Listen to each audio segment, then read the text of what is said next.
Luiz, tudo bem?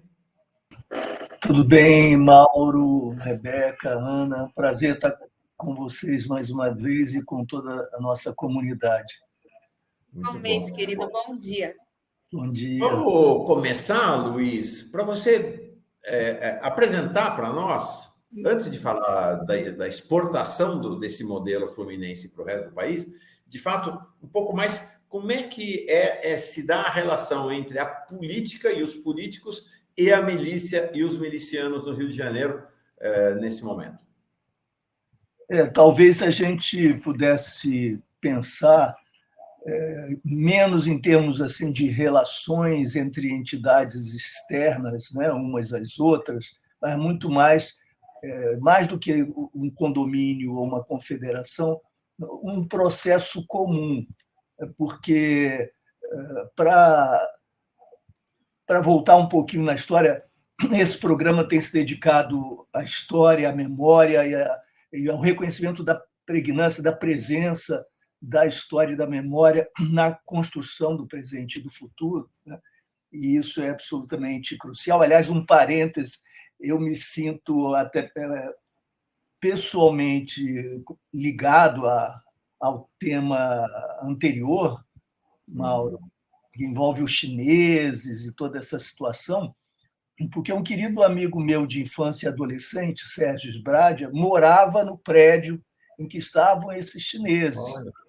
E no dia do golpe, ou nos dias subsequentes, ele acompanhou os acontecimentos ainda perplexo, né, muito novinho.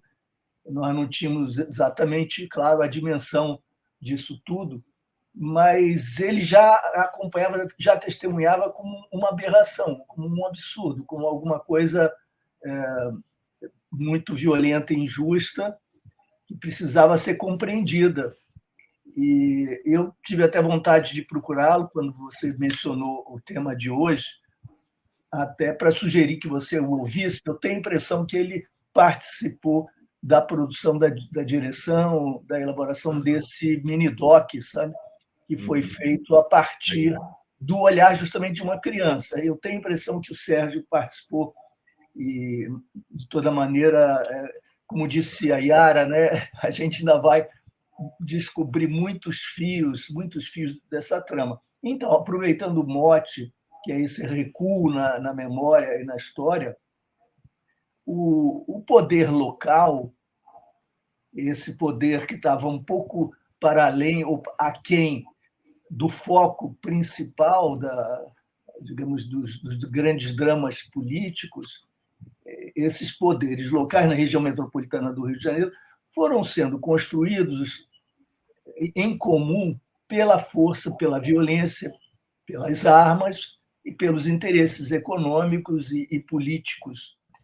Então, nós nos lembramos muito bem, quer dizer, nós, os mais velhos, nos lembramos de Tenório Cavalcanti, mas acho que até outras gerações tiveram a oportunidade de conhecer a figura por meio de filmes, né? O Zé Wilker fez O Homem da Capa Preta, etc. O Tenório usava uma metralhadora que tinha um nome, Lurdinha, né? E era uma figura do folclore carioca-fluminense, né? Aquela figura do justiceiro, que era, entretanto, venal, né? Que, de alguma maneira, lidava com as desonestidades, com as ilegalidades, etc., por interesses próprios, interesses de um grupo, e que acabava com essa elite, que era a elite capaz de mobilizar força e que exercia o mando econômico local, acabava indicando os políticos da hora, né, que representariam aquele conglomerado. Esse amálgama força, violência, política, interesse econômico local, isso se constituía como um bloco, né? E quando eu digo força, arma, porque alguns segmentos policiais estavam presentes não apenas como objeto de uma captura, como se eles fossem cooptados, recrutados, convencidos, né, comprados, mas eles eram co-protagonistas dessa engenhosidade, né, dessa mordidura. E quando nós acompanhamos o processo subsequente de formação política dos municípios ali da Baixada, nós vamos verificar, e o professor José Cláudio Souza, nosso colega sociólogo, vem chamando atenção para isso há muitos anos, que o prenúncio, o ensaio geral do que nós hoje chamamos de milícia, já se encontrava ali, e com as suas garras já na legalidade, porque eles ganhavam eleições diretas e indiretas ou eram indicados pela ditadura, negociavam com a ditadura e, portanto, foram preservados, houve tensões, atritos aqui e ali, contradições, mas basicamente eles se impuseram durante o período da ditadura. Então, nós temos uma espécie de novelo, né? A parte policial, a parte do crime que vai se organizando, bicho, etc., lixo, transporte público, clínicas particulares que vão se beneficiando de acordos à margem da lei com a saúde pública, vampirizando os recursos da saúde pública. Por que há tanto interesse até hoje dos fisiológicos oportunistas, os políticos carreiristas e muito pouco sérios na saúde? Por isso é tão importante a defesa de Nízia Trindade, tão importante que nós preservemos o Ministério da Saúde. Por que há esses vampiros buscando drenar esses recursos? Porque é onde você tem mais dinheiro e é mais fácil burlar os controles, por mais que haja. Porque como é que você vai demonstrar que comprou, não comprou gás, que comprou, não comprou, gastou, não gastou os pequenos utensílios? Então, essa é uma área muito vulnerável. E não por acaso, me permito mais um parênteses, mas assim a gente vai adensando a historinha, 2 diretores do Hospital da Posse, que é o principal hospital público ali da região da Baixada, fica em Nova Iguaçu, mas ele atende, porque é muito grande, com muitos profissionais, ele atende a demanda grande da Baixada, para além do município de Nova Iguaçu, que já é grande o suficiente, tem 1 milhão de habitantes. Mas ele atende esse grupo. 2 diretores foram assassinados. Nossa. Diretores. E quando o Lindbergh chegou, Rebeca, Ana, Mauro, Lindbergh rompeu esse bloqueio à democracia e à participação. Lindbergh Faria, quando foi eleito prefeito em 2006, eu acho que foi 2004. 2004 que foi a eleição municipal. Quando ele chega lá e indica alguém de sua confiança para dirigir o Hospital da Posse, isso era mais importante, talvez, até do que a Secretaria de Saúde Municipal, o indicado encontra o antecessor dentro do hospital, cercado de seguranças e vestindo um colete à prova de bala. Nossa Senhora! Num hospital, diretor do hospital. Incrível. Que diz ao sucessor: você sabe o que você está herdando? Não mexa com essas máfias, elas são mortais. A barra pesada, nós estamos falando realmente de grupos criminosos, em que antigos membros de esquadrões da morte, que atuavam naquela área, ocupavam, ao mesmo tempo, cargos importantes nas polícias, polícia civil, polícia militar. Viajavam juntos com bicheiros para jogar nos países em que havia jogo legalizado. Viajavam em aviões particulares no fim de semana, juntos. Os representantes das polícias, bicheiros, empresários locais. Não estou generalizando, mas nós sabemos dessa composição complicada aí do empresariado local. Quem é que precisa, por um lado, chantagear o poder municipal, por outro lado, obter meios para viabilizar, digamos, a drenagem desses recursos e, ao mesmo tempo, criar mecanismos de imposição ao poder político das suas vontades, com ameaças e chantagens? O Tribunal de Contas. O Tribunal de Contas é fundamental. Como é que você consegue aprovar uma obra pública? Então, a população, quando o Lindbergh chega lá, mais de 50%, muito mais de 70%, não tinham os serviços mínimos e a estrutura sanitária mínima, as condições quando chovia, os trabalhadores tinham de envolver os seus pés, os sapatos, com jornais, sabe, para pisar na lama, atravessar a lama. É alguma coisa que dizia respeito ao cotidiano. Então, você tem de fazer esse investimento, mas para isso você precisa da aprovação do tribunal. Recursos havia na Caixa Econômica Federal e Lula viabilizava o acesso, facilitava, porque isso fazia parte de um programa social de grande vulto. Mas as tenazes, né, essas pontas todas, essas garras todas, na Câmara de Vereadores, chantageavam. Impeachment, desestabilização, não vamos votar, etc. Mesmo havendo gente boa que furava o bloqueio, mas a própria legalidade institucional, a própria institucionalidade, uma vez colonizada, ocupada por esse conglomerado, lavava os procedimentos, assim como se lava dinheiro, se lava o procedimento, se lava a intenção, se lava a ação, porque tudo está legalizado, está tudo sancionado, as instituições estão funcionando. Então, Incrível. Oi?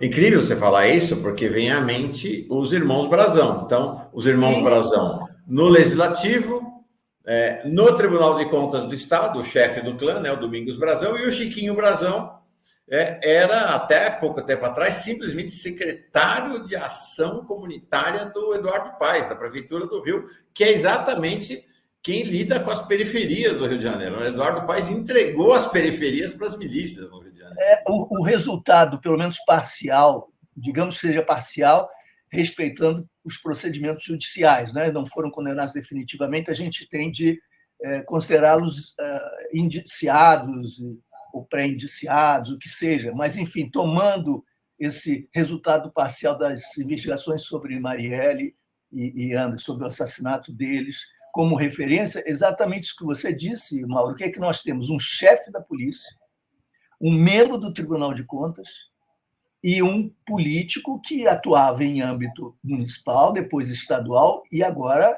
deputado federal. Nós temos justamente o retrato sintético desse processo. Resolve o processo e seus desdobramentos, suas ramificações? Claro que não, mas é uma foto impressionante. E qual foi, um parêntese aqui, qual foi a reação da Associação dos Delegados? Houve uma crítica à espetacularização dessa operação, que implica, pelo que eu entendi, né, da nota, um pré-julgamento. Então, bom, pode ter havido, de fato, um pouco isso, e nós temos que ser precavidos, porque nós sofremos o lawfare, nós, que eu digo democratas, que lutamos pelas transformações sociais, sabemos o que é o lawfare, o que foi a Lava Jato, o que foi a montagem toda para excluir Lula da disputa de 2018, para estigmatizar as esquerdas. Nós sabemos. A Ana tinha uma questão exatamente sobre esse tema, né, Ana? Só peço, Ana, que você só me dê um minutinho, só para concluir. Claro, não quero te interromper, não. Eu só ia pegar essas instituições funcionando e o delegado. O delegado, pois é. Mas a Associação de Delegados, então, critica essa espetacularização. Ok. O que é curioso, o que eu acho lamentável, é que a associação não se pronunciou sobre obstrução de justiça e sobre a inércia, a imobilidade cúmplices que caracterizaram o funcionamento da sua instituição ou dos seus profissionais aqui no Rio de Janeiro nas últimas 2 décadas. Qual foi o pronunciamento que manifestava preocupação, que se identificava com os sentimentos populares contrários à impunidade? Quais foram os pronunciamentos relativos a esse convívio, a essa tolerância ostensiva com as trajetórias de Rony Lessa, de Adriano da Nóbrega e dos criminosos a soldo que continuaram operando no Rio de Janeiro ao longo de todo esse tempo, diante das barbas dos delegados, como representantes aí da Polícia Civil. Quais são as propostas dessa associação para as transformações institucionais urgentes? Qual é a autocrítica que se propõe? Eu acho, sinceramente, de uma hipocrisia inacreditável. Uma associação corporativista, tudo bem, defenda os interesses corporativos dos seus profissionais, mas com o mínimo de sensibilidade, né, para o que nós estamos vivendo. Mas, enfim, só para concluir, é claro que, considerando que esse é um momento ainda não definitivo desse processo, mas nós temos um retrato que é bastante sugestivo e que quase que responde às nossas perguntas. O que está acontecendo no Rio de Janeiro? Está acontecendo uma amálgama, mais do que uma relação entre entes externos, mas uma sobreposição, uma fusão, efetivamente, de polícia, órgãos do judiciário, do Tribunal de Contas é um órgão do executivo, não do judiciário, mas que tem contiguidades aí com a justiça, e a inércia cúmplice ou a intervenção ativa do judiciário, o Ministério Público atônito, perplexo, conivente, endossando discursos bolsonaristas, embora haja resistência, que basicamente cruzou os braços e foi cúmplice desse genocídio de jovens negros e pobres ao longo desse tempo, as polícias agindo como agem e governadores pilotando essa máquina de morte e de degradação que impõe tiranias locais armadas, como nós temos visto, e que tripulam esse processo, se beneficiam desse processo com as bandeiras das chacinas e da grande vingança. E depois o papo, a conversa precisamos de penas mais duras, mais longas. Precisamos encarcerar os pobres. Não o fizemos suficientemente. Né? É inevitável. Mas desculpe, Ana, eu me estendi um pouco. Não, eu que peço desculpas. Estava ótimo o seu raciocínio, porque a gente fica aqui nos bastidores também se organizando para questionar nossos entrevistados. Né? É sempre um luxo ter você aqui com a gente. E você falou dessa nota da Associação dos Delegados, né? E a gente ficou pensando, até corporativismo devia ter limite, né? Porque eles poderiam ir por uma outra via também, né? Olha, não, isso não nos representa. E quando saíram essas informações novas e bombásticas, né, que já tem aí quase umas 2 semanas, uma das coisas que mais chocou foi a história do delegado Rivaldo, né? Eu lembro que na época eu fiquei pensando assim, gente, isso é Nelson Rodrigues, nem Nelson Rodrigues faria um conto, uma crônica como essa, de você nomear o delegado um dia antes, todo o envolvimento dele e há um tempo, né, que foi se consolidando dentro do estado do Rio de Janeiro.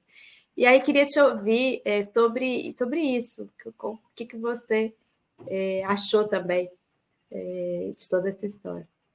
Olha, Ana, quando fui demitido do governo do Rio, né, eu era subsecretário de Segurança em 99, no início de 2000 fui exonerado, justamente, já mencionei isso, porque eu estava com a equipe e os nossos aliados na sociedade civil fazendo um esforço para, e aliados no interior